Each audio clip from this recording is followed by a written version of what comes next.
Today we are checking out the places where hundreds of kings and queens in Britain's history have been coronated, and also many have been buried here. This place is known as Westminster Abbey. The closest underground station to Westminster Abbey is Westminster, which is served by the Circle, District, and Jubilee lines.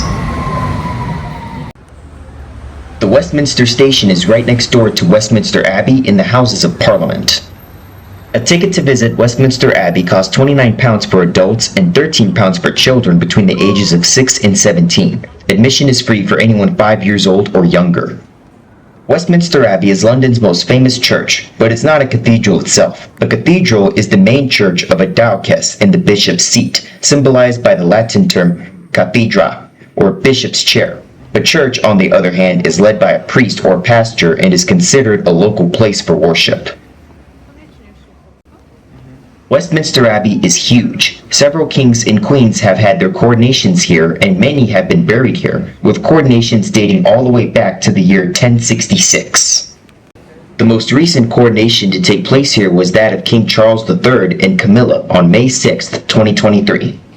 Today, Westminster Abbey is used for many events involving the UK's royal family, including coronations, weddings, and funerals. The coronation chair used in these ceremonies has been here for centuries. While so many people are buried here, there's only one grave that no one is allowed to step on, the tomb of the unknown warrior. This is the body of an unidentified British soldier who died in World War I. Today, it's a memorial for all those who died in wars. It is just like the tomb of the unknown soldier in Arlington National Cemetery in Washington, D.C. in the U.S. We were here in late December of 2024, which is why you would see Christmas decorations everywhere. The next part of the tour is straight ahead. The best time to visit Westminster Abbey is the early afternoon after 1 o'clock p.m. I visited and filmed St. Paul's Cathedral before coming here on the same day, which is why it was a bit crowded here. The most recent state funeral here was that of Queen Elizabeth II, which was the first state funeral in the UK since Winston Churchill's in 1965. After Queen Elizabeth II lied in state at the Houses of Parliament, she was taken through the City of London and then brought here, where her funeral was attended by many foreign leaders from all over the world. What we see here is where the new king and queen are crowned. Geez, there are so many tombs here. A total of 29 kings and queens are buried here.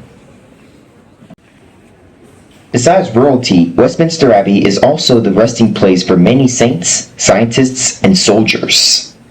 Scientists like Isaac Newton and Stephen Hawking, and writers such as Charles Dickens and Geoffrey Chaucer also had their funerals here. Isaac Newton was the very first scientist to be buried here, and Geoffrey Chaucer was the very first writer to be buried here. The centerpiece of this church is the tomb of Edward the Confessor, the first English king to be buried here back in 1066. He was the founder of Westminster Abbey. Man, it's crowded. Up ahead is the tomb of Queen Elizabeth I. She saw the defeat of the Spanish Armada at the Battle of Gravelines on August 8, 1588. She passed away on March 24, 1603. This is her tomb. The ball we see in her hand is a symbol that she was once the Queen of the world. We're now in King Henry VII's Lady Chapel, which is known for its colorful windows and flags. It also contains some of the most significant architecture that represents a medieval pageant in the abbey. Some tombs were completely blocked off from tourists, but can be seen from the perimeter. There is one thing I forgot to point out in King Henry's Lady Chapel, and that is the Royal Air Force Chapel. It and the stained glass windows in the chapel honor all the fighter pilots of all nations that died defending Britain during World War II. Another queen buried here is Queen Mary. Because there were so many people buried here, I couldn't find the exact one. If you're looking for a specific person buried here, it's like finding a needle in a haystack. This brings me to my next point. If you get the audio guide, it will tell you who is buried where and provide information about most of the points in the abbey. There is also an upper level to this church that requires a separate ticket. Westminster Abbey was built in 960 AD. The Gothic churches section was built starting in 1245 and consecrated in 1267. All the tombs we're passing were additions to the abbey over the years.